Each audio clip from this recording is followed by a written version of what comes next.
Seguimos hablando del Imperio de Grecia y esta es la parte número 23. Así vino la guerra del Peloponeso. Se divide en dos periodos y cada uno de esos dos periodos tiene una tregua de 6 años. En dos momentos la guerra duró 10 años, donde se enfrentaron la Liga de Dedos de Atenas contra la Liga del Peloponeso, donde estaba Esparta, y tiene aliados. Las polis terrestres, entre ellos estaba Tebas de Esparta, y por el otro lado Platea era aliado de Atenas. Y tenía como aliado las polis de los archipiélagos, por eso dominaba la parte marítima del océano entre Tebas y Platea. En desacuerdo de esas dos ciudades comenzó el conflicto, donde Esparta y Atenas estuvieron en la guerra del Peloponeso por 10 años. Es importante resaltar, cuando Grecia era asediada por una población enemiga, todas las polis se unían para defenderse de la invasión. Era la forma para que se unieran en paz. Ahora, si llegamos al punto importante, resulta que el imperio que más atacó a Grecia fue el imperio medo-persa, es decir, el imperio que antecedió al imperio de Grecia. Los ataques en el intento de invasión, porque fueron muchos por parte de Persia para someter a Grecia bajo su dominio, tienen un espacio llamadas las guerras médicas en el siglo V a.C. El imperio persa estaba en plena expansión, como el oso triturador de costillas, como lo menciona el libro de Daniel, capítulo 7, versículo 5. Y los brazos y el pecho de plata, como también lo menciona Daniel, capítulo 2, versículo 32, donde habla también del carnero de los dos cuernos, donde lo dice en Daniel, capítulo 8, versículo 3, que estaba en plena conquista de territorio. Ciro, quien conquistó a Babilonia en el año 533 a.C., impuso una amenaza para Grecia. Ciro ya había conquistado Asia Menor y unas colonias griegas que estaban junto a Asia Menor. Y es así como en el tercer año de Ciro, el mensajero angélico de Jehová informó a Daniel donde el cuarto rey de Persia levantaría todo su ejército contra el rey de Grecia. Y en Daniel capítulo 10, versículo 1 dice, en el año tercero de Ciro, rey de Persia, fue revelada palabra a Daniel llamado Belsasar, y la palabra era verdadera, y el conflicto grande, pero él comprendió la palabra y tuvo inteligencia en la visión. Veamos Daniel capítulo 11, versículo 2.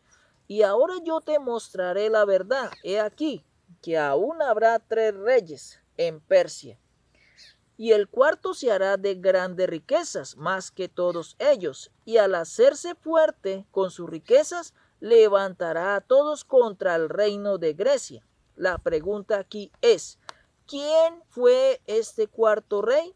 Este cuarto rey que encaja históricamente en la profecía es Jerjes, el hijo de Darío Histaspes. Cuando murió su padre, Darío Histaspes, Jerjes, su hijo, juró vengar la derrota de su padre en la guerra de Maratón, donde los atenienses lo derrotaron e impidieron que tomara a Grecia. Así Jerjes reunió un imponente fuerte militar en el año 480 a.C. El ejército persa marchó por la parte central de Grecia y llegó a Atenas y quemaron la Acrópolis, donde estaba el templo de Atenea, el lugar de la diosa protectora de Atenas. Sin embargo, los atenienses superaron en estrategia e hicieron naufragar las embarcaciones persas. Debemos recordar que Atenas era una potencia marítima, tenía muchos buques de guerra. Entre ellos habían diseñado una embarcación llamada trireme, es decir, 3 hiladas de remo. En Salamina reforzaron esta victoria derrotando a los persas y los griegos los desterraron. En Tierra y en Platea y en Mícala, en la costa occidental de Asia Menor, en lo cual obligaban a las fuerzas persas a Jerjes a abandonar. Grecia se empieza a consolidar del anonimato, haciéndose fuerte contra la hegemonía que estaba reinando, la cual era medo-persa. Así podríamos decir, la unión hace la fuerza y un pueblo unido jamás será vencido. En palabras del profeta Amós, capítulo 3, versículo 3, dice: ¿andarán dos juntos si no estuvieren de acuerdo? Para obtener logros hay que estar de acuerdo con otros. Allí fue cuando los griegos entendieron que debían estar de acuerdo, porque si no estarían a la merced de las demás potencias. Veamos el libro de Eclesiastés capítulo 4 versículo 12. Y si alguno prevaleciere contra uno, dos le resistirán, y cordón de tres dobleces no se rompe pronto. Por eso la unión hace la fuerza. Debido a su gran flota de trirremes, Atenas consiguió el liderazgo de Grecia desde entonces hasta el año 431 a.C. Atenas vivió su época de oro, cuando conquistó Grecia y empezó a dominar las otras polis. Fue allí cuando se produjeron sus obras de arte y de filosofías más famosas hasta que los espartanos. Y Atenas floreció durante un tiempo y nace la arquitectura, la ciencia, la filosofía griega, las matemáticas, las artes, porque Atenas es la cuna de estas cosas. Pero los espartanos se cansaron y derrotaron definitivamente a los atenienses. El rígido reino de Esparta duró hasta el año 371 a.C. Después le siguió la hegemonía de Tebas. Con su tropa derrotó a Esparta y tomó el liderazgo. Pese a la decadencia de Grecia, Atenas siguió siendo el centro en lo económico de Grecia y finalmente ejerce la potencia de Macedonia, porque Macedonia surge para unificar el imperio griego. Recordemos de que en Egipto llegó un faraón que lo unificó y se hicieron fuertes. Lo mismo pasó con los medos y los persas. Se unieron y conquistaron Babilonia, y con Grecia, después de tantas divisiones y conflictos, finalmente la potencia de Macedonia bajo Filipo II, quien conquistó a Grecia en el año 338 a.C., año donde el país fue unificado, y comenzó el control macedonio en el siglo VI a.C. Daniel recibió una visión profética de la derrocación del imperio medo-persa por Grecia. Y eso está en Daniel capítulo 8, versículo 5.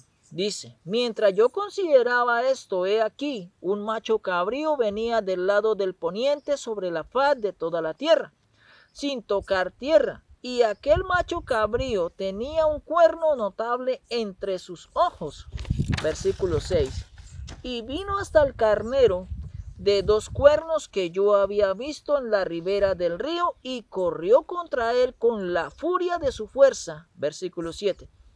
Y lo vi que llegó junto al carnero y se levantó contra él y lo hirió y le quebró sus dos cuernos. Y el carnero no tenía fuerzas para pararse delante de él. Lo derribó, por tanto, en tierra y lo pisoteó. Y no hubo quien librase al carnero de su poder. Ya sabemos que el carnero representa el imperio medo-persa, pero aparece un macho cabrío que representa el imperio griego, donde arremete contra el carnero, lo derriba, lo pisotea, lo destruye. Esto encaja en la conquista de Macedonia por Alejandro Magno el Grande, quien conquistó los territorios de la potencia bipartita de los medos y los persas, siendo así el fin del imperio medo-persa. Y comienza a reinar Grecia. La gobernación del macho cabrío que encontramos en Daniel capítulo 8, versículo 1 al 10, comienza la gobernación del leopardo con 4 alas. Daniel capítulo 7, versículo 6 dice: después de esto miré y he aquí otra semejante a un leopardo con 4 alas de ave en sus espaldas.